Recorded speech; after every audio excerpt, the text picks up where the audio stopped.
আগামী ৮ তারিখ আইএসএল এর লিগ ফেজের নিজেদের শেষ ম্যাচটা খেলতে চলেছে মোহনবাগান। আর এই ম্যাচে তাদের প্রতিপক্ষ কিন্তু এই মুহূর্তে সেরা ছন্দে থাকা এফসি গোয়া।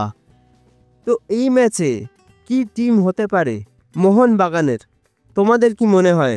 প্লিজ কমেন্ট বক্সে কিন্তু জানিও। এই প্রশ্নটা রইল তোমাদের জন্য। দেখো, আমার যেটা মনে হয়, গোটা মরশুম জুড়ে যে দুর্দান্ত পারফরমেন্স গোটা দলটা করেছে, সেখানে তারা লিগ ফেজের শেষটাও কিন্তু জয় দিয়েই করতে চাইবে। সেক্ষেত্রে ম্যাচটা কিন্তু যথেষ্টই হাড্ডাহাড্ডি হবে, এটা কিন্তু বলার আর কোনো অপেক্ষা রাখে না।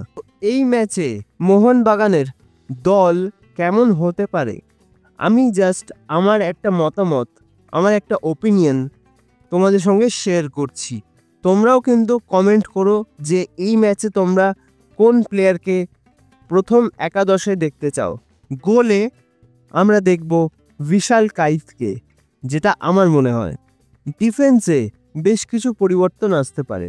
আমার মনে হয় Ashis Roy, Dipendu, Tom Aldred, Alberto Rodriguez, এটাই হতে পারে ডিফেন্স লাইন।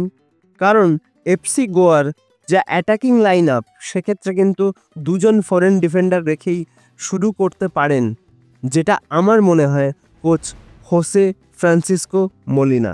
দুটো প্রান্ত যারা এই টিমটার সবচেয়ে ইম্পর্টেন্ট দুজন প্লেয়ার, যাদের মাধ্যমে কিন্তু একের পর এক আক্রমণ তৈরি হয়, সেটাও হয়তো অপরিবর্তিত থাকবে।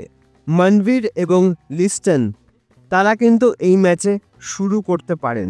মিডফিল্ডে আমরা কিন্তু দেখতে পারি, আমার যেটা মনে হয়, অনিরুদ্ধ থাপা এবং আপুইয়াকে অ্যাটাকিং মিডফিল্ড পজিশনে কিন্তু আমি এই ম্যাচে দেখতে চাইব জেসন কামিংসকে, এবং একদম আপফ্রন্টে ম্যাকলারেনের পরিবর্তে দিমিত্রি পেত্রাতস শুরু করলে আবারও কিন্তু আমরা জেসন কামিংস এবং দিমিত্রি পেত্রাতস জুটি দেখতে পারবো।